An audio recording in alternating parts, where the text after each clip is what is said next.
한강을 따라 늘어선 고층 빌딩들은 물안개 속에서 윤곽만 남긴 채 서 있었고, 여의도 강변의 고급 레스토랑 라 비스타 앞에는 검은색 세단들이 줄지어 서 있었다.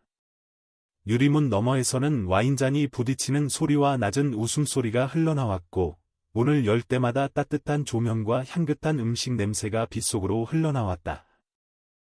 그 문이 갑자기 열렸다. 강민재 회장은 혼자서 밖으로 나왔다. 회색 맞춤 수트는 여전히 흐트러짐이 없었지만 그의 발걸음은 이상할 정도로 무거웠다. 한 걸음, 또 한 걸음. 마치 땅이 갑자기 기울어진 것처럼 그는 중심을 잃고 비틀거렸다. 비는 그의 얼굴을 가차없이 때렸다. 민재는 레스토랑 현관의 대리석 기둥에 손을 짚었다.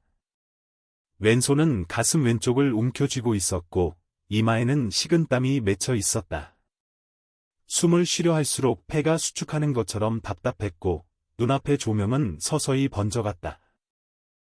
그는 아무 말도 하지 못한 채 그대로 무너져 내렸다. 몸이 바닥에 닿는 둔탁한 소리가 비 소리에 섞여 사라졌다. 검은 아스팔트 위, 빗물이 고인 자리 옆에 강민재 회장은 미동도 없이 쓰러져 있었다. 레스토랑 입구에 서 있던 보안 요원 2명이 그 광경을 보았다. 그들은 잠시 서로를 바라보더니 고개를 끄덕이며 대수롭지 않다는 듯 웃었다. 또 취하셨네. 회장님들 술자리 끝나면 늘 저래. 조금 있으면 기사 오겠지. 한 명은 귀찮다는 듯 혀를 찾고 다른 한 명은 휴대폰을 꺼내 들었다. 누구도 다가가지 않았다. 쓰러진 노인의 몸보다 비에 젖을 수트와 혹시 생길 책임이 더 귀찮았기 때문이다. 비를 피해 지나가던 사람들도 마찬가지였다. 우산을 쓴 채 빠르게 발걸음을 옮기며 힐끗 쳐다보고는 고개를 돌렸다. 어떤 이는 얼굴을 찌푸렸고 어떤 이는 일부러 더 멀리 돌아갔다. 취한 노인. 부유한 노인의 추태. 서울에서는 흔한 장면이었다. 그러나 길 건너편, 가로수 아래에 멈춰 선 오토바이 위에서 그 장면을 바라보는 한 쌍의 눈은 달랐다. 한준서는 헬멧을 벗은 채 비를 맞고 있었다. 얇은 배달 점퍼는 이미 물을 잔뜩 머금어 몸에 달라붙어 있었고 손끝은 차가움에 굳어가고 있었다. 그날 밤 그는 아직 단 한 건이 배달도 잡지 못했다. 배는 고팠고 주머니에는 동전 몇 개뿐이었다. 하지만 그의 시선은 레스토랑 앞에 쓰러진 남자에게서 떨어지지 않았다. 취한 게 아니야. 준서는 무의식적으로 시동을 끄고 오토바이에서 내려섰다. 비를 맞은 채 몇 초간 더 관찰했다. 노인의 몸은 축 늘어진 형태가 아니었다. 손은 여전히 가슴을 움켜쥐고 있었고 턱은 경직된 채 굳어 있었다. 무엇보다 얼굴 색이 이상했다. 처음에는 붉었다.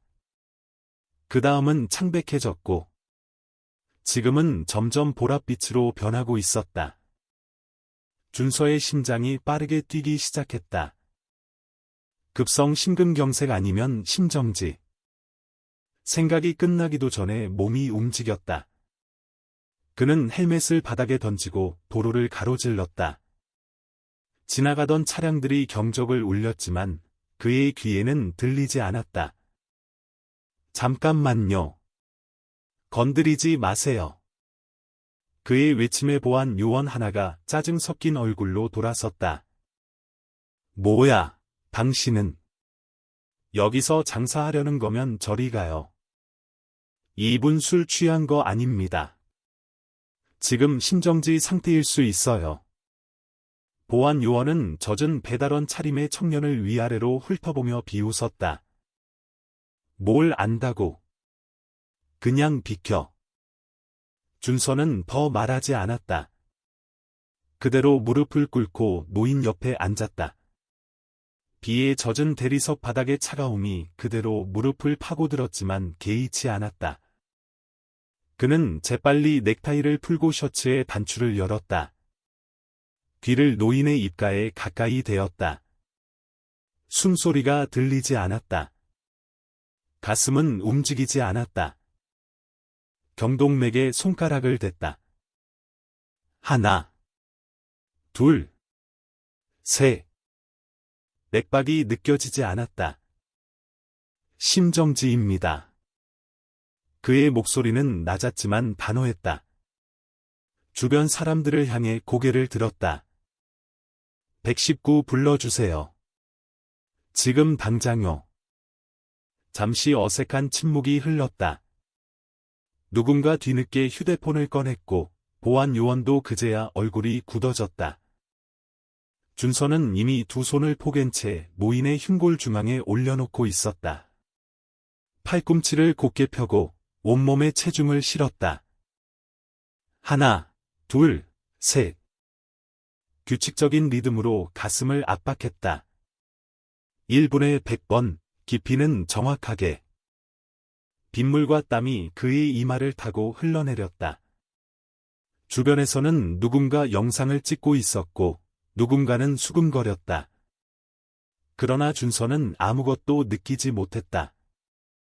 그의 세계에는 오직 두 손 아래의 가슴과 돌아와야 할 심장만이 존재했다. 제발 돌아와. 30번의 압박 후 그는 기도를 열고 인공호흡을 했다. 다시 압박. 다시 호흡. 시간이 늘어지는 것처럼 느껴졌다. 팔이 저려왔고 숨이 가빠졌다. 그러나 그는 멈추지 않았다. 그리고 그 순간 노인의 몸이 크게 움찔했다. 기침 소리가 터져나왔고 희미하지만 분명한 숨이 돌아왔다. 준서는 다시 맥박을 확인했다. 약하지만 느껴졌다. 왔어요. 그는 그제야 온몸에 힘이 빠지는 것을 느꼈다. 비로소 뒤에서 사이렌 소리가 들려왔다. 구급차의 붉은 불빛이 빗길 위에 번졌다. 의료진이 달려와 상황을 인계받았고 한 중년의 의사가 준서를 바라보며 물었다. 당신이 CPR 했습니까? 네, 심정지 상태였습니다. 의사는 노인의 상태를 확인한 뒤 고개를 끄덕였다. 잘하셨어요. 아니었으면 위험했습니다. 그 말이 끝나기도 전에 노인은 들것에 실려 구급차로 옮겨졌다. 준서는 젖은 채로 그 광경을 바라보다가 조용히 뒤로 물러섰다. 아무도 그의 이름을 묻지 않았고 그는 설명할 생각도 없었다. 그는 다시 헬멧을 집어들었다. 아직 몰랐다. 오늘 밤 그가 구한 생명이 그의 삶 전체를 뒤흔들게 될 줄은. 비는 여전히 내리고 있었다. 구급차의 문이 닫히는 순간 한준서는 그 자리에 한동안 서 있었다. 비는 여전히 내리고 있었지만 이제 그는 젖는 것도 느끼지 못했다. 방금 전까지 그의 두 손 아래에서 멈춰있던 심장이 다시 뛰고 있었다는 사실만이 머릿속을 가득 채웠다. 사람들의 웅성거림이 조금씩 잦아들었고 레스토랑 앞은 다시 일상의 소음으로 돌아가고 있었다. 보안 요원 중 한 명이 준서를 힐끗 보더니 어색하게 고개를 끄덕였다. 고생하셨습니다. 그 말에는 진심보다는 안도의 기색이 더 짙게 묻어 있었다. 준서는 대답하지 않았다. 헬멧을 쓰고 오토바이에 올라 시동을 걸었다. 엔진 소리가 빗소리 위로 낮게 깔렸다. 그는 천천히 자리를 떠났다. 그날 밤 준서는 결국 단 한 건이 배달도 하지 못했다. 몸은 지쳐 있었고 머릿속은 이상할 정도로 맑았다. 고시원으로 돌아오는 길, 서울의 네온 사인은 여전히 화려했지만 그는 그 빛을 제대로 보지 못했다. 손을 바라보았다. 조금 전까지 누군가의 생명을 붙잡고 있던 손, 기름때와 빗물, 그리고 미세한 피가 섞여 있었다. 그는 수도가에서 손을 씻으면서도 한동안 물을 끄지 못했다. 그날 새벽, 그의 휴대전화가 울렸다. 발신 번호는 낯설었다. 한준서 씨 맞습니까? 낮고 차분한 남자의 목소리였다. 네, 맞는데요. 저는 서울 성심병원 응급의학과 김도윤입니다. 어젯밤 한강변에서 심정지 환자 CPR 하신 분이시죠?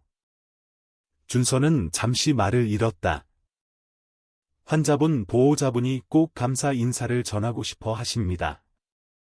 가능하시면 병원에 한번 와주실 수 있을까요? 그는 곧바로 거절하지 못했다.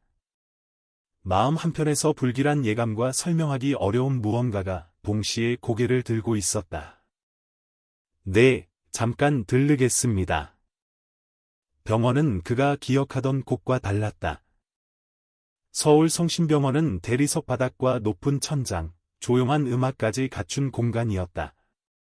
응급실 앞에서 환자 보호자들이 웅성거리는 대신 이곳에는 절제된 침묵이 흐르고 있었다. 김도윤 의사는 준서를 보자마자 단번에 알아보았다. 어젯밤보다 얼굴이 더 피곤해 보이시네요. 준서는 쑥스럽게 웃었다. 괜찮습니다. 의사는 그를 VIP 병동 쪽으로 안내했다. 복도를 걸어가는 동안 준서는 점점 심장이 빨라지는 것을 느꼈다. 그는 이미 알고 있었다. 어젯밤 쓰러진 노인이 평범한 사람이 아니라는 것을.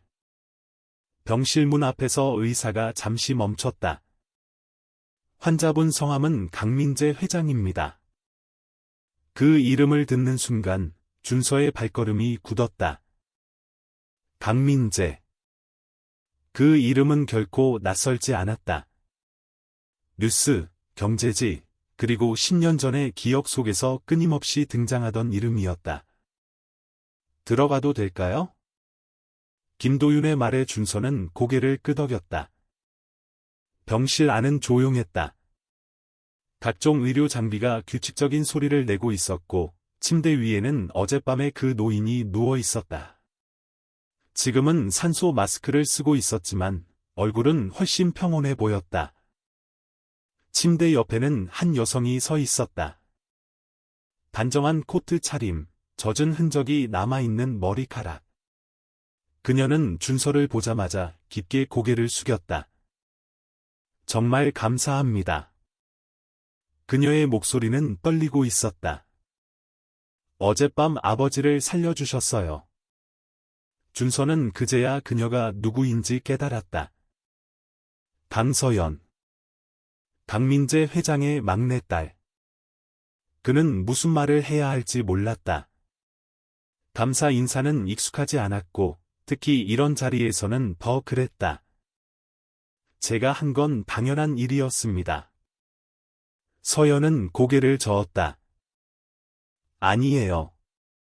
아무도 나서지 않았다고 들었어요. 오직 당신만.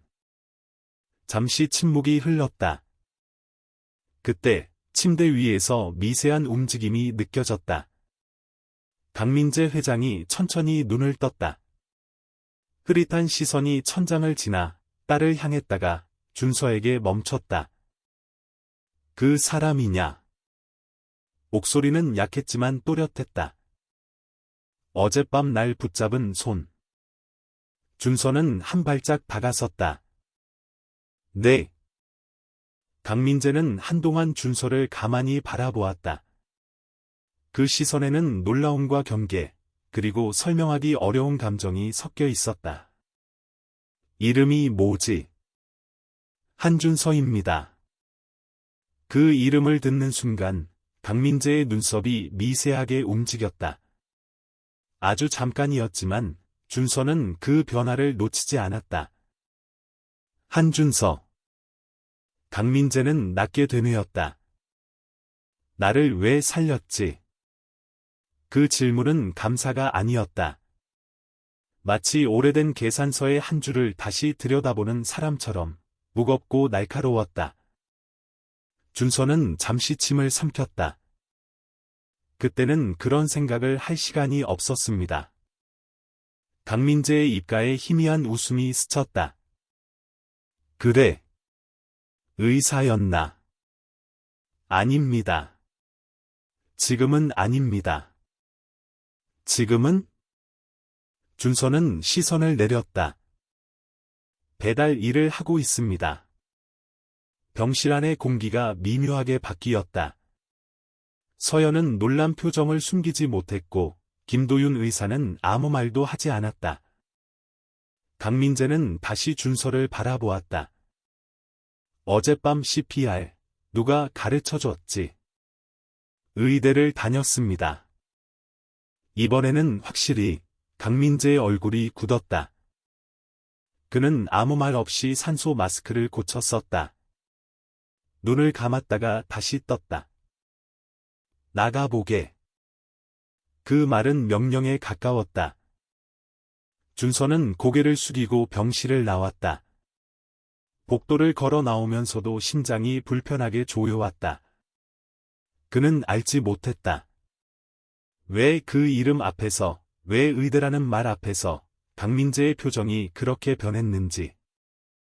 병원 밖으로 나왔을 때 비는 이미 그쳐 있었다. 하늘은 잿빛이었고 서울은 아무 일도 없었다는 듯 다시 움직이고 있었다. 그러나 준서의 밤은 아직 끝나지 않았다. 그의 과거와 강민재의 과거가 서서히 같은 방향으로 움직이기 시작하고 있었기 때문이다. 병원을 나선 한준서는 한동안 그 자리에 서 있었다. 비는 그쳤지만 공기는 여전히 눅눅했고 아스팔트 위에는 가로등 불빛이 흐릿하게 번져 있었다. 사람들은 아무 일도 없었다는 듯 바쁘게 지나갔고 병원은 다시 생과 사가 교차하는 평범한 공간으로 돌아가고 있었다. 그러나 준서의 안에서는 무언가가 분명히 흔들리고 있었다. 강민재. 그 이름은 단순한 재벌 회장의 이름이 아니었다. 10년 전 그의 집을 무너뜨리고 아버지를 무릎 꿇게 만들었던 기업의 대표. 신문사회면 한 귀퉁이에 실렸던 차가운 기사들 속에서 반복되던 이름. 그가 방금 구한 사람은 그의 인생을 망가뜨린 사람과 같은 얼굴을 하고 있었다. 준서는 고시원으로 돌아와도 쉽게 잠들지 못했다. 천장을 바라보며 누워있자 오래 묻어두었던 기억들이 마치 균열난 벽처럼 조금씩 무너져 내렸다. 16살의 가을. 그날도 비가 내리고 있었다. 아버지는 넥타이를 매지 않은 채 집을 나섰다. 늘 반듯하던 사람의 등이 그날은 이상하게 작아 보였다. 준서는 문틈 사이로 아버지가 골목 끝에서 잠시 멈춰 서는 것을 보았다. 돌아볼 것처럼 망설이다가 결국 아무 말 없이 사라지던 모습. 그게 마지막이었다. 다음 날 아침 한강 아래에서 발견된 시신. 자살이라는 단어는 너무 간단했고 세상은 너무 빨리 다음 뉴스로 넘어갔다. 그리고 그 뒤에 남은 것은 어머니의 병원 냄새, 밀려드는 빛 북촉장, 그리고 강민재라는 이름이었다. 준서는 몸을 일으켜 앉았다. 숨이 가빠졌다. 왜 하필? 그는 수십 번 되뇌었다. 서울에는 수많은 심정지 환자가 있었을 텐데 왜 하필 그 사람이었을까? 왜 하필 자신의 손으로, 자신의 기술로 그 사람의 심장을 다시 뛰게 했을까? 그 질문에는 답이 없었다. 다음 날 오후, 준서는 다시 병원으로 향했다. 누가 부른 것도 아니었다. 약속도 없었다. 그럼에도 불구하고 그의 발걸음은 자연스럽게 그곳으로 향하고 있었다. 마치 이미 정해진 궤도를 따라 움직이는 것처럼. VIP 병동 앞에는 전날과 다른 분위기가 감돌고 있었다. 정장을 입은 사람들이 오가고 있었고 낮은 목소리로 통화하는 비서들이 분주했다. 그중 한 남자가 준서를 발견하고 다가왔다. 한준서 씨 맞으시죠? 30 중반쯤 되어 보이는 남자였다. 검은 수트, 단정한 안경, 감정이 잘 드러나지 않는 눈빛. 저는 강 회장님 비서실장 박정호입니다. 준서의 어깨가 미세하게 굳었다. 회장님께서 한준서 씨를 다시 뵙고 싶어 하십니다. 어제 이미. 어제는 상황이 좋지 않았습니다. 오늘은 다릅니다. 정우의 말투는 정중했지만 거절을 예상하지 않는 사람의 것이었다. 준서는 잠시 고민하다가 고개를 끄덕였다. 병실 안은 어제보다 밝았다. 강민재는 침대에 반쯤 기대 앉아 있었고 산소 마스크는 벗은 상태였다. 얼굴에는 여전히 병색이 남아 있었지만 눈빛만큼은 날카롭게 돌아와 있었다. 왔나? 강민재는 준서를 보자마자 말했다. 준서는 묵묵히 고개를 숙였다. 앉게. 준서는 의자에 앉았다. 병실 안에는 잠시 침묵이 흘렀다. 그 침묵을 먼저 깬 것은 강민재였다. 어제 말했지. 의대를 다녔다고. 네. 왜 그만뒀지? 질문은 단도직입적이었다. 꾸밈도 없고 배려도 없었다. 준서는 잠시 망설였다. 집안 사정이 있었습니다. 그 사정이란 게 뭔지 묻지 않아도 되겠지. 강민재는 시선을 창밖으로 돌렸다. 의대 중퇴, 배달 일, CPR 기술. 전부 맞지 않는 조합이야. 준서는 아무 말도 하지 않았다. 반박할 이유도 설명할 의무도 느끼지 못했다. 한준서. 강민재가 다시 그를 불렀다.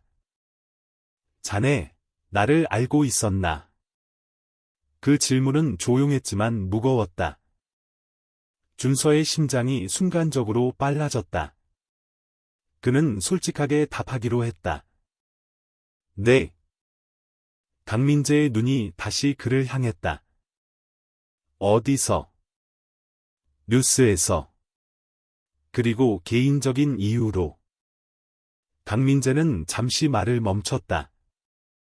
그의 손이 침대 시트를 움켜쥐었다가 천천히 풀렸다. 그럼에도 살렸군. 그때는 회장님이 누군지 생각하지 않았습니다. 생각했다면? 준서는 고개를 들었다. 두 사람의 시선이 정면으로 마주쳤다. 그래도 했을 겁니다. 강민재는 그를 한참 동안 바라보다가 낮게 웃었다. 위선일 수도 있고 어리석음일 수도 있지. 그럴지도 모릅니다. 강민재의 웃음이 사라졌다. 나는 자네 같은 사람을 좋아하지 않아. 준서는 담담히 고개를 끄덕였다. 저도 그렇습니다. 그 말에 강민재의 눈썹이 미세하게 올라갔다. 그런데도 여기 앉아 있는 이유는 뭔가? 준서는 잠시 숨을 골랐다. 확인하고 싶었습니다. 무엇을? 제가 살린 사람이 어떤 사람인지. 병실 안의 공기가 한순간 무겁게 가라앉았다. 그때 문이 열리며 강서연이 들어왔다. 그녀는 두 사람 사이의 분위기를 단번에 느낀 듯 걸음을 멈췄다. 아버지. 강민재는 딸을 바라보며 표정을 누그러뜨렸다. 서연아, 잠깐만. 그는 다시 준서를 향해 말했다. 자네, 내게 빚을 졌다고 생각하지는 말게. 생각하지 않습니다. 하지만 나는 자네에게 빚을 졌지. 강민재는 침대 옆 탁자에 놓인 서류를 집어들었다. 돌아와. 준서는 이해하지 못한 표정으로 그를 바라보았다. 의대로. 그 말은 갑작스러웠지만 충동은 아니었다. 내가 후원하지. 등록금, 생활비, 병원 연계까지. 준서는 자리에서 벌떡 일어날 뻔했다. 그럴 수 없습니다. 왜? 그건 거래처럼 들립니다. 강민재는 고개를 저었다. 거래라면 자네는 이미 값을 치렀어. 내 심장으로. 잠시 정적이 흘렀다. 생각해보게. 강민재는 낮게 덧붙였다. 세상은 자네 같은 사람에게 그리 친절하지 않아. 하지만 기회는 가끔 아주 잔인한 방식으로 돌아오지. 준서는 아무 대답도 하지 못한 채 병실을 나왔다. 복도를 걷는 동안 그의 머릿속은 혼란으로 가득 찼다. 그는 아직 몰랐다. 이 제안이 구원이 될지, 또 다른 시험이 될지, 그리고 이 선택이 과거의 진실을 정면으로 마주하게 만들 것이라는 사실을. 이제 이야기는 되돌릴 수 없는 지점으로 천천히 이동하고 있었다.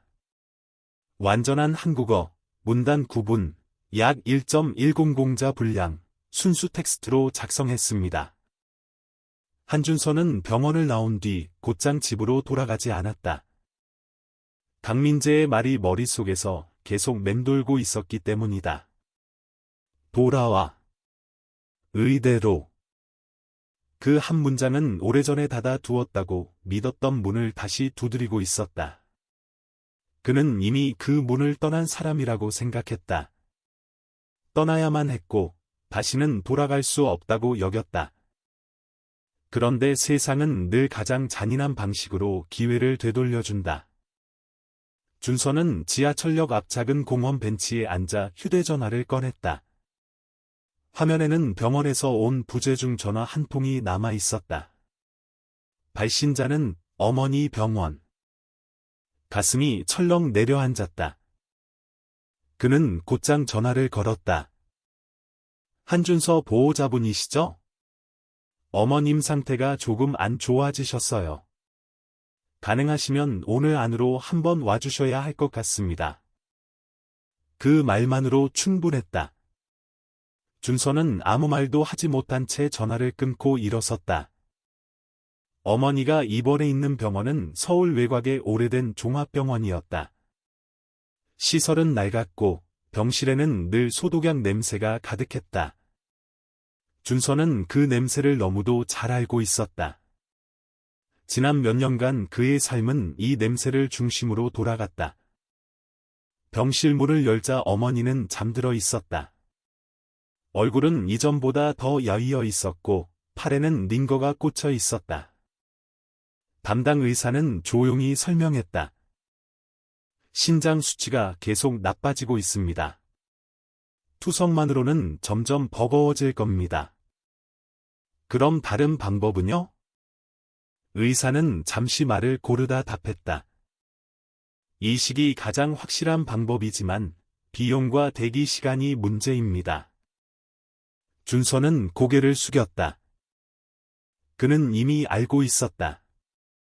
돈이 없다는 이유로 선택지에서 지워진 단어들이 무엇인지. 병실을 나와 복도를 걷던 중 준서의 전화가 다시 울렸다. 이번에는 모르는 번호였다. 한준서 씨. 낮고 차분한 목소리. 병원 VIP 병동에서 들었던 바로 그 목소리였다. 박정우입니다. 준서는 멈춰 섰다. 회장님께서 걱정하십니다. 답을 아직 안 주셨다고. 아직 생각 중입니다. 생각하실 시간이 많지 않으실 겁니다. 그 말에는 의미가 담겨 있었다. 준서는 잠시 침묵했다. 무슨 뜻이죠? 박정우는 한 박자 늦춰 대답했다. 강 회장님이 어젯밤 쓰러진 게 단순한 우연이 아니라는 쪽으로 내부에서 말이 나오고 있습니다. 준서의 손에 힘이 들어갔다. 무슨 말입니까? 최근 몇 달간 회장님 건강 상태가 급격히 나빠졌습니다. 그런데 그 원인이 자연스럽지 않습니다. 준서는 순간적으로 강민재의 얼굴이 떠올랐다. 병실에서 잠깐 스쳐 지나간 굳은 표정, 의대라는 말에 반응하던 눈빛. 누가 그런 짓을. 그걸 지금부터 확인해야 합니다. 박정우는 말을 이었다. 회장님 곁에는 지금 믿을 수 있는 사람이 많지 않습니다. 준서는 직감했다. 이 전화는 단순한 안부가 아니었다. 그래서 제가 필요한 겁니까? 네. 박정우의 대답은 짧고 명확했다. 회장님은 당신을 믿고 계십니다. 준서는 씁쓸하게 웃었다. 저는 회장님은 믿지 않습니다. 그럼에도 불구하고 박정우는 낮게 말했다. 당신은 회장님의 심장을 다시 뛰게 한 사람입니다. 그 사실은 변하지 않습니다. 전화는 그 말로 끝났다. 준서는 병원 창가에 서서 한참 동안 밖을 바라보았다. 회색 하늘 아래 사람들은 각자의 삶을 살고 있었다. 그 누구도 그의 선택이 어떤 무게를 가지는지 알지 못했다. 그날 밤 준서는 다시 강민재의 병실로 향했다. 이번에는 부르지 않았음에도 병실 문 앞에는 박정우가 서 있었다. 그는 준서를 보자 고개를 끄덕였다. 들어가시죠. 강민재는 침대에 앉아 서류를 보고 있었다. 준서를 보자 종이를 내려놓았다. 결정했나? 준서는 천천히 숨을 들이켰다. 한 가지 조건이 있습니다. 강민재의 눈이 빛났다. 말해보게. 제가 돌아간다면 그건 회장님은 위해서가 아닙니다. 그럼 누구를 위해서지? 저 자신과 제 가족을 위해서입니다.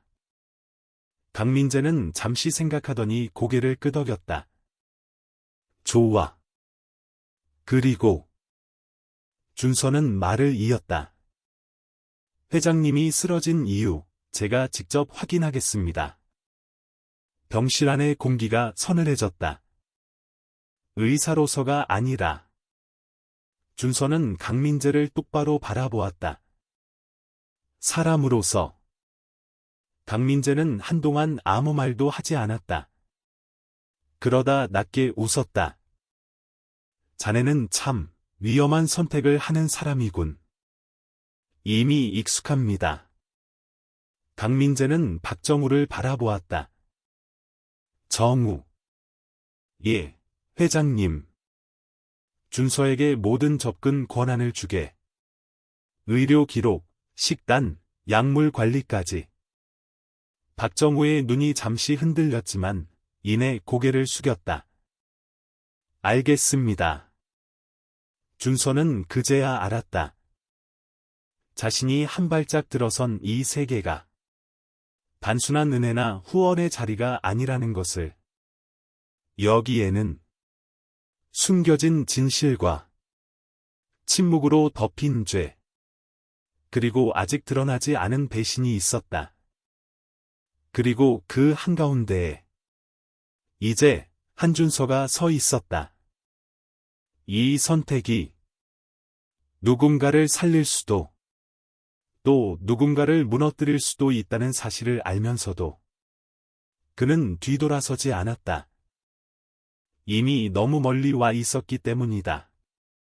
완전한 한국어, 문단 구분, 약 1.100자 분량, 순수 텍스트로 작성했습니다. 강민재 회장의 병실은 그날 이후로 미묘하게 달라졌다. 사람들은 여전히 드나들었지만 말의 수가 줄었고 눈길은 늘 서로를 피해갔다. 누군가는 웃었지만 웃음은 얕았고 누군가는 고개를 숙였지만 진심은 느껴지지 않았다. 병실은 더 안전해진 것처럼 보였으나 동시에 더 많은 비밀을 품고 있는 공간이 되었다. 한준서는 그 변화를 놓치지 않았다. 그는 공식적으로는 회장님 개인건강관리 자문이라는 애매한 위치로 병원에 머물렀다. 의료진도 비서실도 그를 완전히 내부인으로 받아들이지 못한 채 경계했다. 그러나 강민재의 한마디면 충분했다. 준서가 보는 건 전부 열어둬. 그 말 이후 준서는 회장의 의료 기록에 접근할 수 있었다. 혈액 검사 결과, 약물 투여 내역, 식단 기록, 그리고 최근 몇 달간의 건강 추이. 그는 조용히 하나하나 살폈다. 표면적으로는 고령에 따른 심장 질환의 악화처럼 보였지만 숫자들은 미묘하게 어긋나 있었다. 이건 이상합니다. 준서는 혼잣말처럼 중얼거렸다. 특정 수치가 주기적으로 흔들리고 있었다. 너무 규칙적이었다. 자연스럽게 나빠진 것이 아니라 누군가 의도적으로 조절한 것처럼. 그는 기록을 따라 거슬러 올라갔다. 회장이 쓰러지기 약 석 달 전부터 복용하기 시작한 약이 있었다. 심장 보조제라는 명목이었지만 처방 빈도와 용량이 미세하게 변해 있었다. 준서는 약 이름을 검색했다. 이 약은 이런 용도로 쓰이지 않는데. 그는 곧바로 담당 약사를 찾아갔다. 이 약, 최근에 누가 관리했습니까? 약사는 잠시 망설이다 대답했다. 원래는 비서실 쪽에서 전달합니다. 정확히는 회장님 수행 비서가. 그 이름이 나오기 직전 약사는 입을 다물었다. 준서는 더 묻지 않았다. 대신 머릿속에서 이름 하나를 꺼냈다. 박정우. 그날 저녁, 준서는 박정우를 병원 로비에서 마주쳤다. 정우는 늘 그렇듯 차분했고 빈틈이 없었다. 많이 바쁘신가 봅니다. 준서의 말에 정우는 미소를 지었다. 회장님 상태가 이러니 어쩔 수 없죠. 회장님 약은 주로 누가 관리합니까? 정우의 눈이 아주 잠깐 흔들렸다. 의료진과 비서실이 함께 관리합니다. 구체적으로요. 정우는 잠시 말을 고르다 대답했다. 제가 최종 확인합니다. 준서는 고개를 끄덕였다. 그렇군요. 그는 더 묻지 않았다. 대신 그날 밤, 병실에 남아 혼자 기록을 정리했다. 숫자와 날짜, 약물 이름을 연결하자 하나의 패턴이 보이기 시작했다. 누군가는 강민재가 죽지 않기를 바라고 있었다. 하지만 완전히 회복되는 것도 원하지 않았다. 살아있으되 판단력을 잃은 상태. 그것이 누군가에게 가장 유리한 시나리오였다. 다음 날 아침, 강서연이 병실을 찾았다. 아버지, 오늘은 기분이 좀 어때요? 강민재는 딸을 보며 짧게 웃었다. 살아있다는 게 어떤 건지 다시 배우는 중이다. 서연은 준서를 향해 고개를 숙였다. 요즘 많이 신경 써주셔서 감사합니다. 준서는 잠시 망설이다 물었다. 서연 씨. 네? 최근 몇 달간 회장님 식사나 약을 직접 챙긴 사람이 있었습니까? 서연의 표정이 굳었다. 왜 그런 걸 묻죠? 그냥 확인 차원입니다. 서연은 잠시 생각하더니 고개를 저었다. 아버지는 늘 같은 사람들이 곁에 있었어요. 박 실장, 그리고 몇몇 오래된 비서들. 그녀는 잠시 말을 멈췄다. 그중 한 명은 최근 들어 아버지와 자주 다투긴 했어요. 누구입니까? 서연은 낮게 말했다. 박정우 실장이에요. 그 이름이 다시 공기 속에 떨어졌다. 그날 밤, 준서는 어머니 병원에서 다시 연락을 받았다. 한준서 보호자분, 어머님 상태가 급격히 나빠졌습니다. 준서는 귀가 멍해졌다. 무슨 말씀이십니까? 어제까지만 해도. 오늘 저녁부터 혈압이 불안정합니다. 추가 검사와 치료가 필요합니다. 준서는 병실로 달려갔다. 어머니는 의식이 흐릿한 상태였다. 그의 손을 잡고도 반응이 느렸다. 엄마 나야. 어머니의 눈이 잠시 떴다. 힘겹게 미소를 지었다. 준서야 미안하다. 그 말에 그의 가슴이 조여왔다. 그 순간 준서의 휴대전화가 다시 울렸다. 박정우였다. 준서 씨. 지금 무슨 짓을 하고 계십니까? 준서의 목소리는 낮았지만 날카로웠다. 무슨 뜻이죠? 제 어머니 병원, 왜 갑자기 지원 얘기가 나옵니까? 정우는 잠시 침묵하다 말했다. 회장님의 뜻입니다. 회장님은 이런 타이밍에 이런 결정을 하지 않습니다. 정우의 목소리가 낮아졌다. 선이라고 받아들이시죠. 준서는 전화를 끊었다. 그는 분명히 느꼈다. 이건 우연이 아니었다. 이건 배려도 아니었다. 누군가는 그의 선택을 압박하고 있었다. 강민재의 심장만이 아니라 한준서의 마음까지 조종하려 하고 있었다. 그리고 그 중심에는 박정우가 있었다. 준서는 병실 창가에 서서 밤하늘을 바라보았다. 도시의 불빛은 여전히 밝았지만 그 속은 점점 어두워지고 있었다. 그는 결심했다. 이제 더 이상 조용히 관찰하지 않겠다고. 진실을 확인하기 전까지 물러서지 않겠다고. 이 싸움은 의사와 환자의 문제가 아니었다. 살아남으려는 사람들과 모든 것을 통제하려는 사람들 사이에 전면전이 시작되고 있었다. 완전한 한국어, 문단 구분, 약 1.100자 분량, 순수 텍스트로 작성했습니다. 한준서는 더 이상 혼자 움직일 수 없다는 것을 깨닫고 있었다. 박정우라는 이름이 반복해서 등장하는 순간부터 이 문제는 개인의 의지나 선의로 해결할 수 있는 범위를 벗어났다. 누군가는 강민재의 생명을 통제하려 하고 있었고, 동시에 한준서의 선택지를 하나씩 지워가고 있었다. 그는 그날 밤 강서연에게 메시지를 보냈다. 단순한 만남 요청이었다. 설명도 이유도 덧붙이지 않았다. 서연은 예상보다 빨리 답장을 보냈다. 지금 병원 근처 카페에 있어요. 카페는 조용했다. 병원과 가까운 곳이었지만 이 시간대에는 의료진 몇 명 외에는 손님이 거의 없었다. 창가 자리에 앉은 서연은 커피를 거의 마시지 않은 채 손으로 컵을 감싸 쥐고 있었다. 준서는 맞은편에 앉으며 바로 말을 꺼냈다. 서연 씨에게는 숨기고 싶지 않습니다. 서연은 고개를 들었다. 아버지 건강 상태에 대해 말씀하시려는 거죠. 네, 그리고 그 원인에 대해서도. 서연의 표정이 굳었다. 준서 씨, 아버지는 심장 질환이 오래됐어요. 스트레스도 많았고요.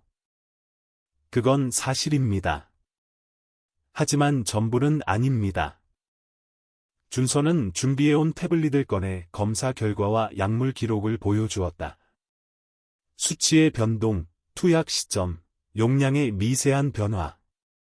서연은 처음에는 이해하지 못한 듯했지만 점점 말수가 줄어들었다. 이건 누군가 조절한 흔적입니다. 서연의 손이 떨렸다. 그럼 아버지가 쓰러진 게 자연적인 사고가 아닐 가능성이 높습니다. 잠시 침묵이 흘렀다. 카페 안에는 커피 머신 소리만이 작게 울렸다. 누가 이런 짓을...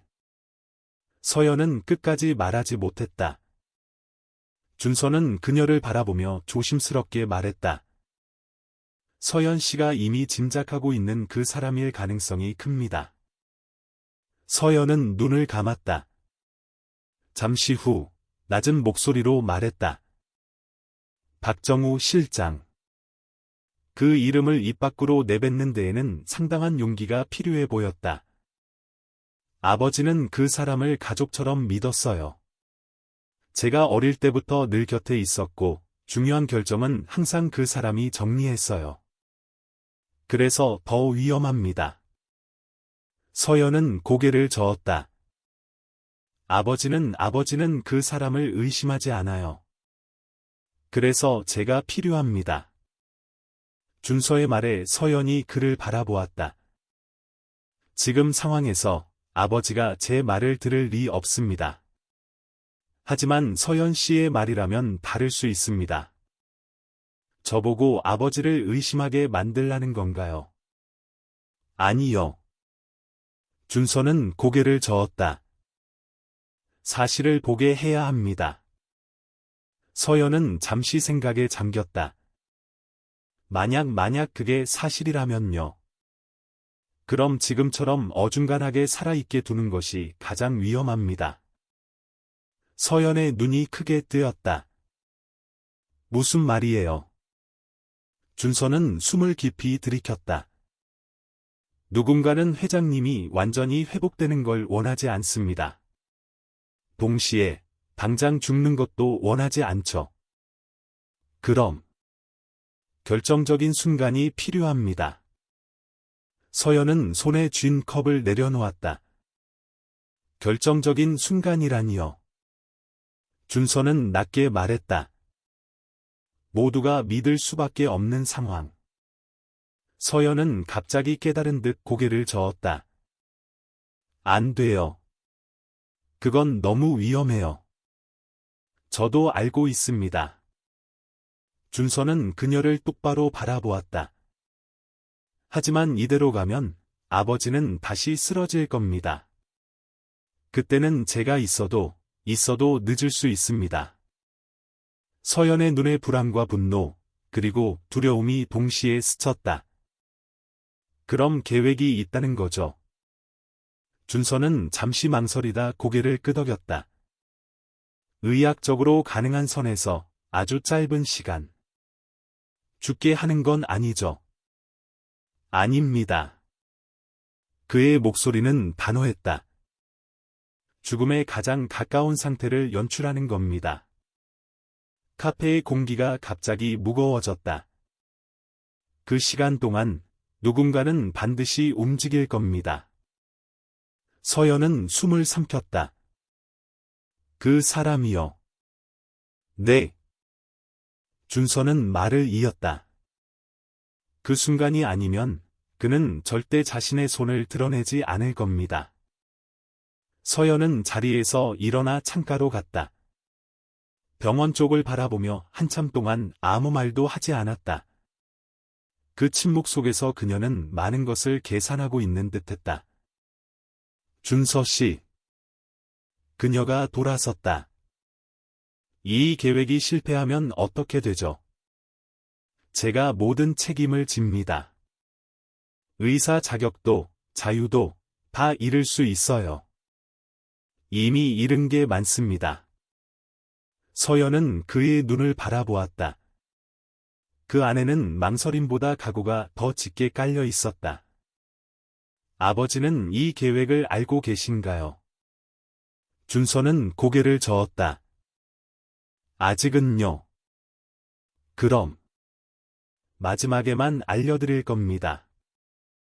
서연은 한숨을 내쉬었다. 아버지는 화를 내실 거예요.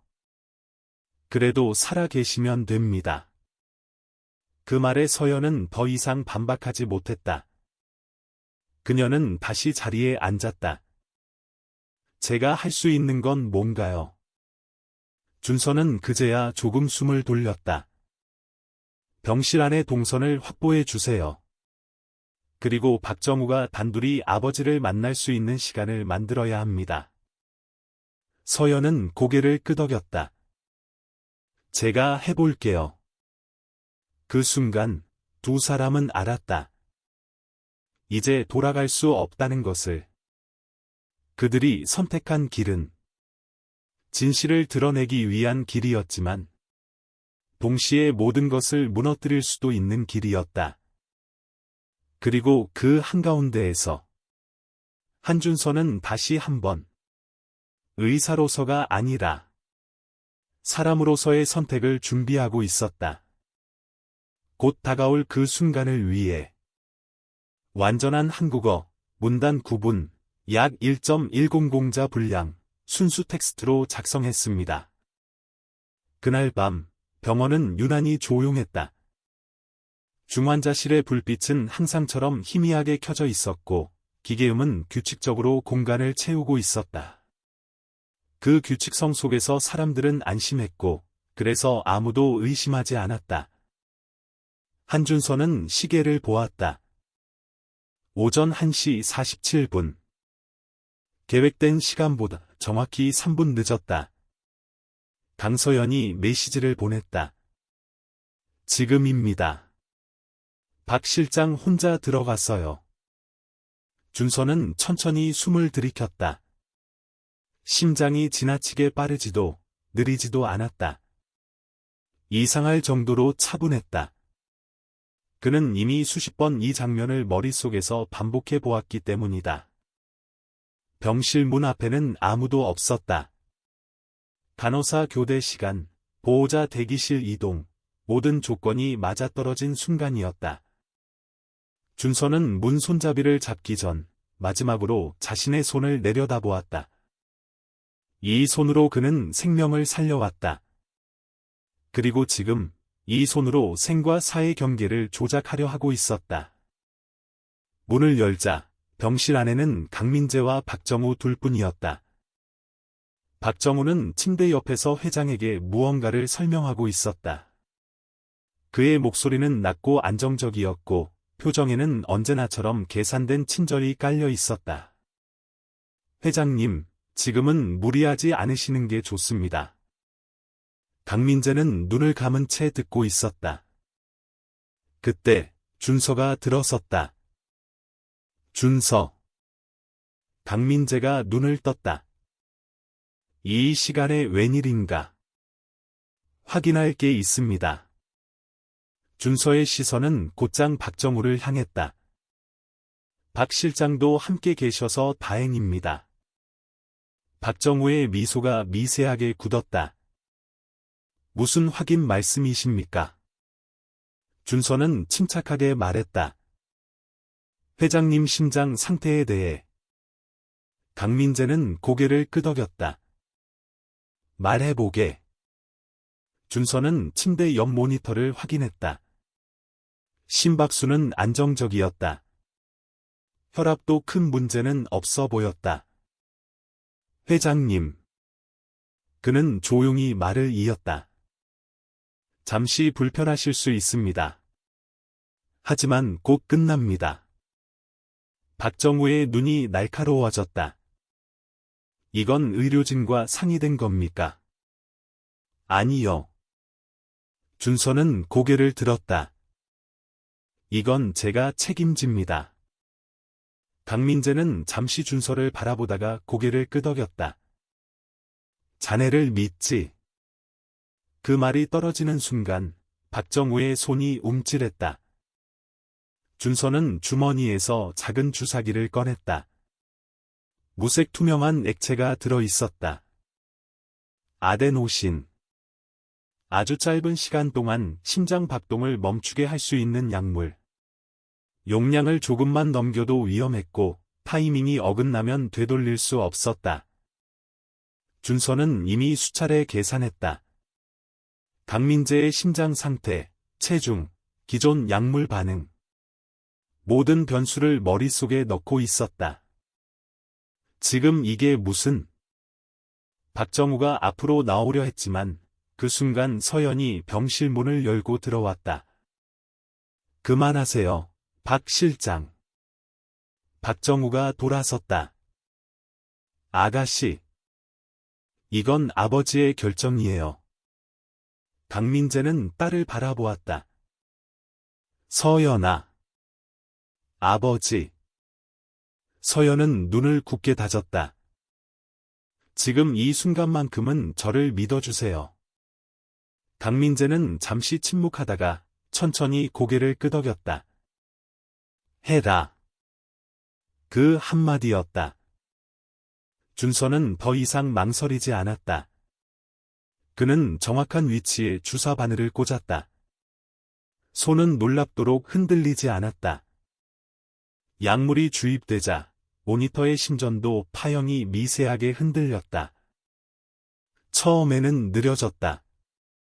그 다음 간격이 벌어졌다. 비. 그리고 비. 직선. 심장이 멈췄다. 병실 안의 공기가 얼어붙었다. 아버지. 서연이 앞으로 나서려 했지만 준서가 손을 들어 막았다. 지금은 건드리면 안 됩니다. 박정우는 그 장면을 바라보며 숨을 들이켰다. 그의 얼굴에는 당황이 아닌 계산이 스쳐 지나갔다. 이건. 그의 목소리가 낮아졌다. 이건 계획에 없던 일이군요. 준서는 아무 말도 하지 않았다. 그는 시계를 보았다. 15초. 10초. 박정우는 천천히 고개를 들었다. 그리고 미묘하게, 아주 미묘하게 웃었다. 결국 이렇게 되는군요. 그는 침대 쪽으로 다가왔다. 회장님께서 오래 버티실 거라고 생각했지만 생각보다 빨랐어요. 서연의 얼굴이 창백해졌다. 무슨 말이에요? 박정우는 더 이상 숨기지 않았다. 이제 끝입니다. 그는 휴대전화를 꺼내 어디론가 전화를 걸었다. 준비해. 그 말이 끝나기도 전에 준서의 시선은 다시 모니터로 향했다.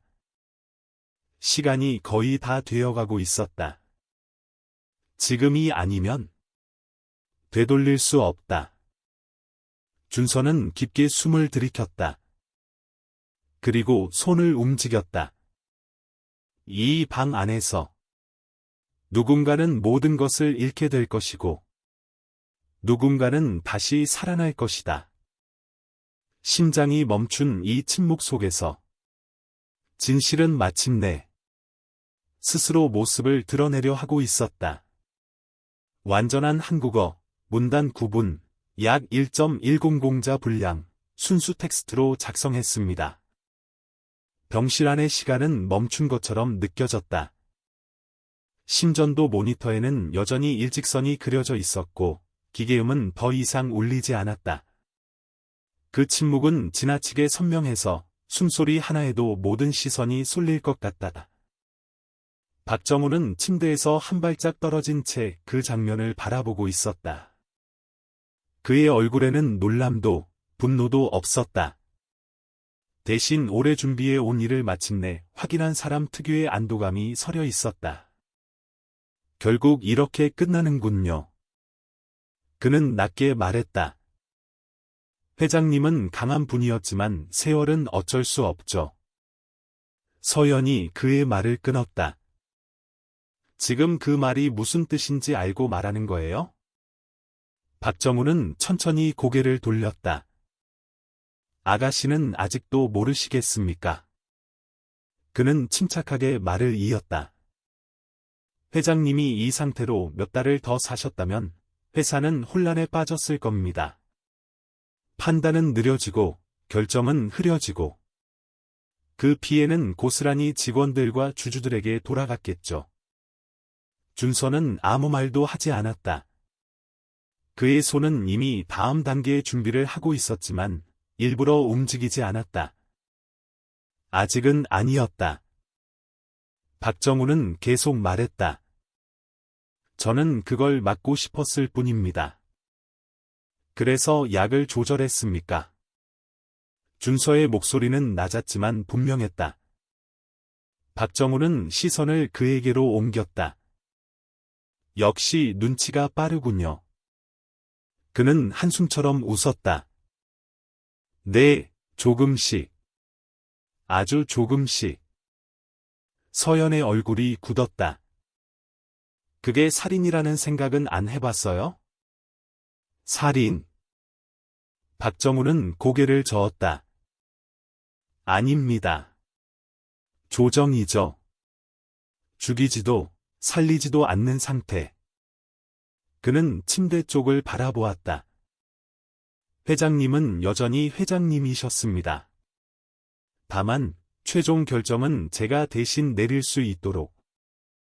그 말은 너무도 담담해서 오히려 잔인하게 들렸다. 언제부터였습니까?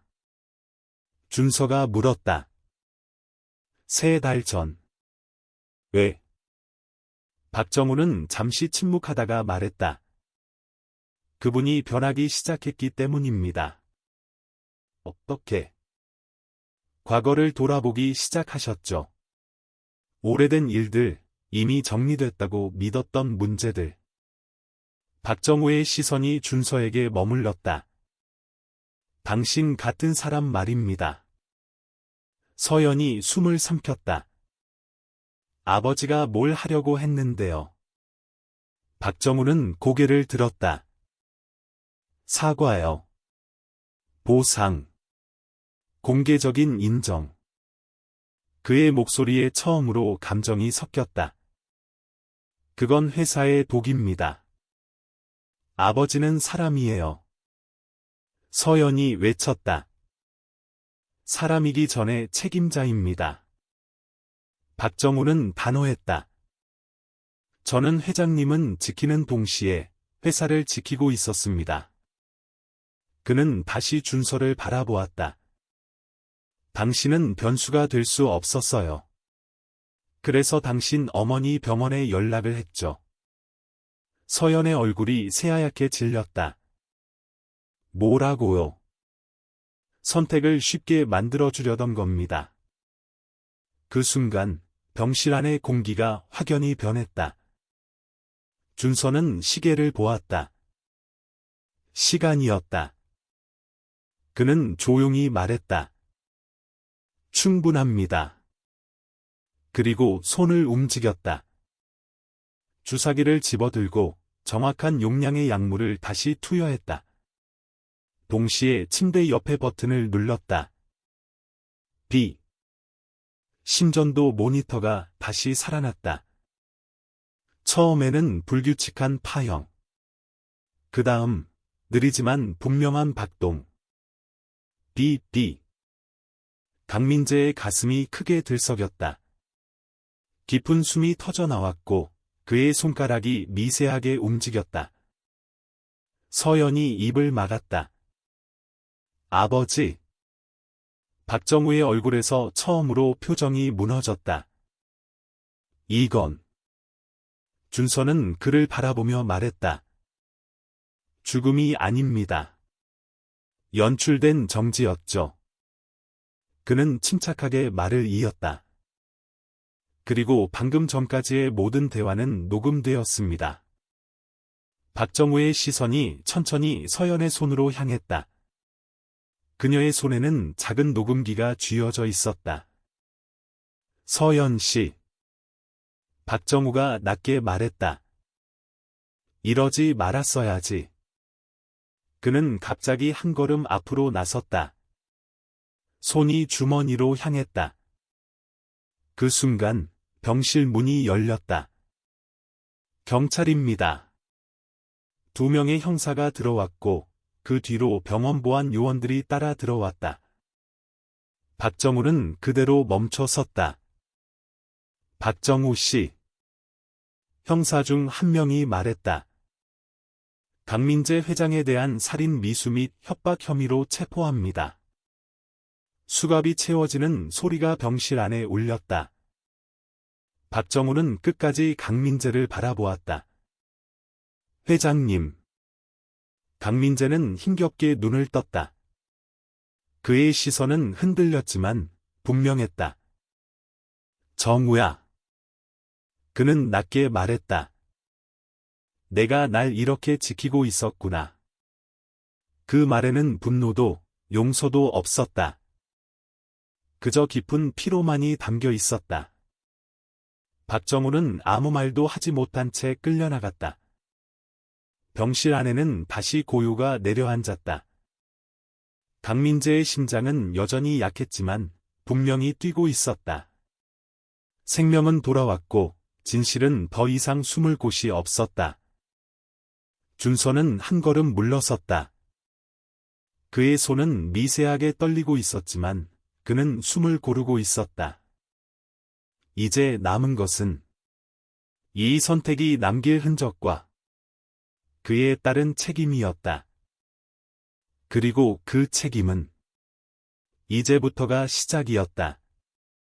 강민재가 의식을 되찾았다는 소식은 병원 안에서만 머무르지 않았다. 그날 밤을 넘기기도 전에 몇몇 기자들은 이미 병원 앞에 진을 치고 있었다. 공식 발표는 없었지만 내부에서 흘러나온 소문만으로도 충분했다. 대기업 회장의 급작스러운 심정지, 그리고 극적인 회복. 그 뒤에 무엇이 있는지 모두가 알고 싶어 했다. 병실은 곧 보호병실로 전환되었고 출입은 철저히 통제되었다. 서연은 아버지의 침대 옆에 앉아 밤을 지새웠다. 강민재는 아직 말을 오래 할 수 없는 상태였지만 눈빛은 분명했다. 그는 모든 것을 기억하고 있었다. 서연아.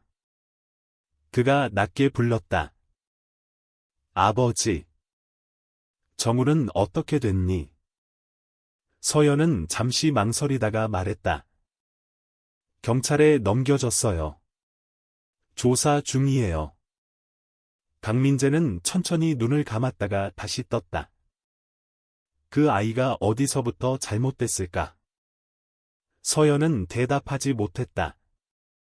그녀 역시 같은 질문을 스스로에게 수없이 던지고 있었기 때문이다. 병실 밖, 복도 끝에서 준서는 벽에 기대서 있었다. 그는 의료진의 지시에 따라 더 이상 병실 안에 머물 수 없었다. 그의 역할은 이미 끝난 듯 보였다. 하지만 마음은 전혀 가볍지 않았다. 형사 한 명이 다가왔다. 이준서 씨. 준서는 고개를 들었다. 잠깐 이야기 좀 할 수 있을까요? 조사실은 병원 내 작은 회의실이었다. 녹음기와 서류가 테이블 위에 놓여 있었다. 박정우의 진술은 아직 정리 중입니다. 형사가 말했다. 하지만 당신의 증언과 녹음 파일이 결정적입니다. 준서는 고개를 끄덕였다.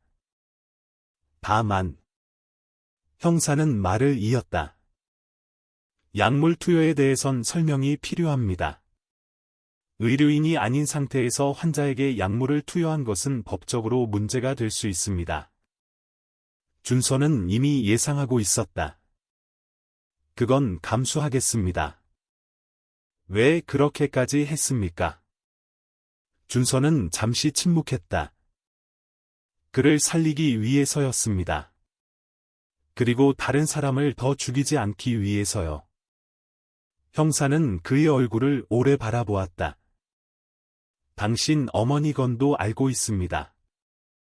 준서의 눈빛이 흔들렸다.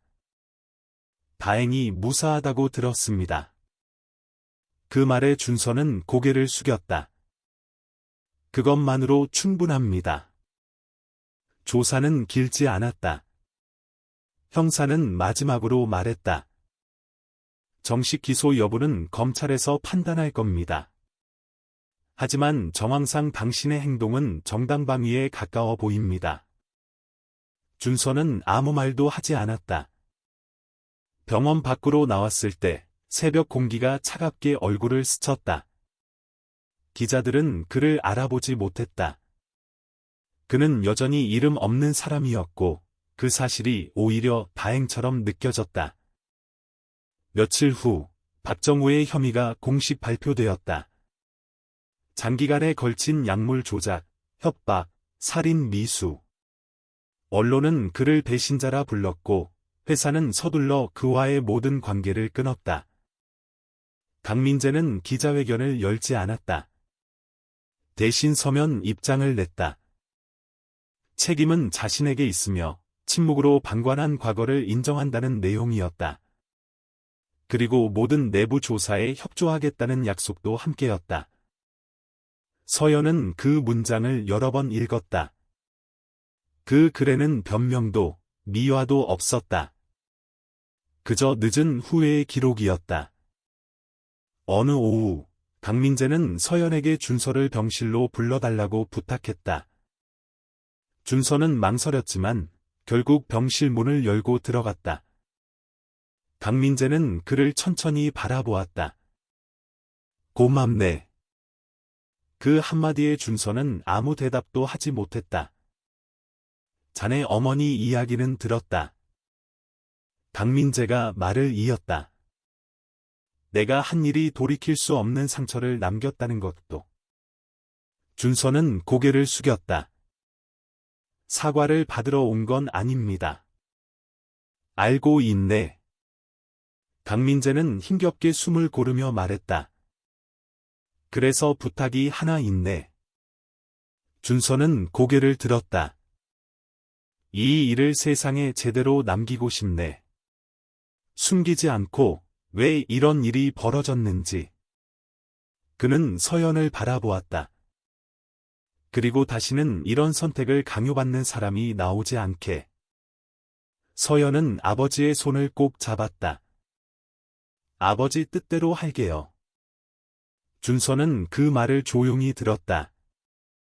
그의 마음속 어딘가에서 오래 붙들고 있던 분노가 조금씩 풀리는 느낌이 들었다. 완전히 사라진 것은 아니었다. 하지만 더 이상 그를 집어삼키지는 못했다. 병실을 나서며 준서는 창밖을 보았다. 햇빛이 병원 마당에 고르게 내려앉아 있었다. 이 모든 일이 끝난 것은 아니었다.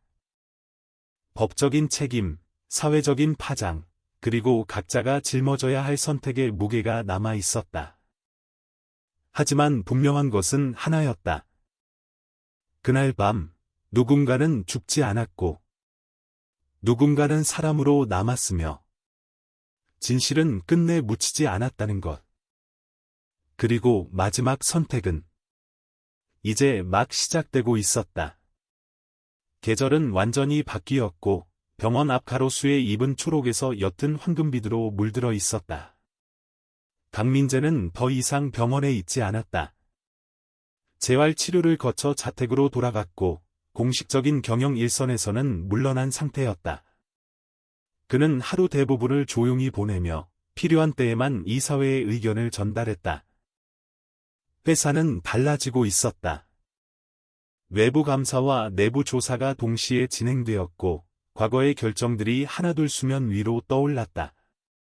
쉽지 않은 과정이었지만 숨기지 않겠다는 약속만은 지켜지고 있었다. 서연은 재단 설립 준비로 바쁜 나날을 보내고 있었다. 이름 없는 피해자들을 위한 의료 지원과 법률 상담을 함께하는 작은 재단이었다. 어느 오후, 서연은 오래된 서류 상자를 정리하다가 한 장의 문서를 발견했다. 아버지의 자필 메모였다. 책임은 시간이 아니라 선택의 문제다. 그 문장을 읽으며 서연은 잠시 눈을 감았다. 이제야 아버지가 왜 끝내 모든 것을 드러내려 했는지 이해할 수 있을 것 같다. 한편, 준서는 다른 길 위에 서 있었다. 조사 결과, 그의 행위는 긴급 피난으로 인정되었다. 의료법 위반에 대한 처벌은 면했지만, 공식적인 의료 현장 복권은 쉽지 않았다. 그는 다시 병원으로 돌아가지 않았다. 대신 지역 보건소와 연계된 응급처치 교육 프로그램에 참여했다. 이름도 얼굴도 알려지지 않은 자리였지만 그는 그곳에서 필요로 되고 있었다.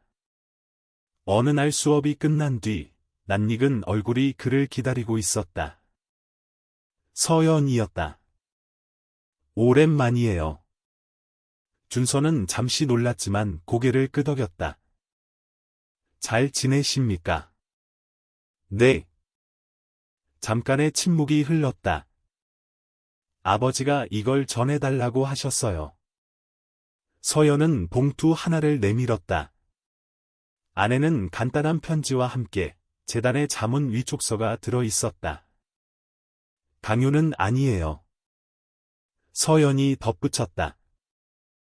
하지만 아버지는 당신이 이 일의 시작과 끝을 모두 알고 있는 사람이라고 생각하세요.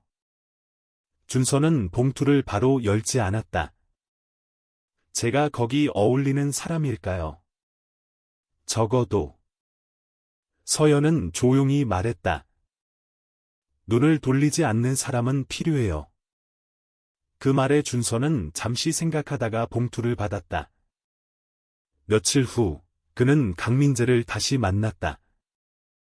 이번에는 병실이 아닌 햇빛이 드는 작은 서재였다.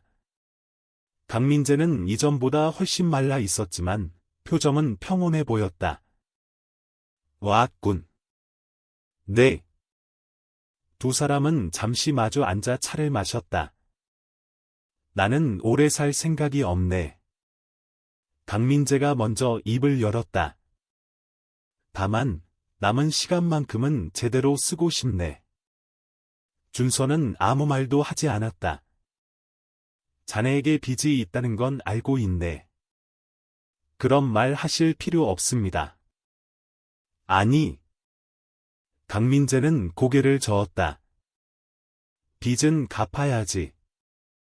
그는 잠시 숨을 고르고 말을 이었다. 사과로 끝내고 싶지 않네. 행동으로 남기고 싶네. 준서는 창밖을 바라보았다. 나뭇잎이 바람에 흔들리고 있었다. 그럼. 그가 말했다. 살아 계셔야 합니다. 강민재는 그 말에 미소를 지었다. 노력해보지. 그날 이후 재단의 일은 천천히 자리를 잡아갔다. 큰 변화는 아니었지만 분명한 방향이 있었다. 서연은 경영보다 사람을 먼저 보려고 애썼고 준서는 자신의 이름이 드러나지 않는 곳에서 필요한 역할을 맡았다. 어느 비 오는 저녁, 준서는 보건소 앞에서 한 노인을 응급처치했다. 주변 사람들은 우왕좌왕했지만 그는 침착했다. 몇 분 뒤 구급차가 도착했고 노인은 의식을 회복했다. 그 순간 준서는 깨달았다. 자신이 붙들고 있던 것은 복수가 아니라 선택이었다는 것을. 살릴 것인가, 외면할 것인가. 사람으로 남을 것인가, 분노에 잠길 것인가. 집으로 돌아가는 길, 휴대전화에 메시지가 도착했다. 서연이었다.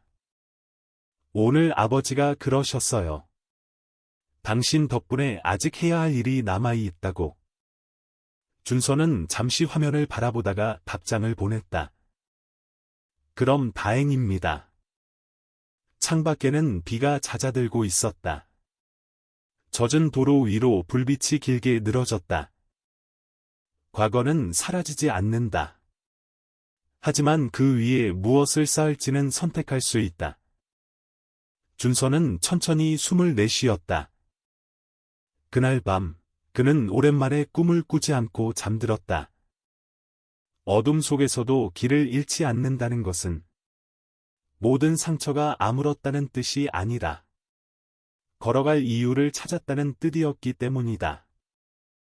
그리고 그 이유는 누군가의 생명, 누군가의 내일, 그리고 스스로를 사람으로 남게 하는 선택이었다. 이야기는 그렇게 끝났지만 그들이 만들어 갈 삶은 이제 막 시작되고 있었다.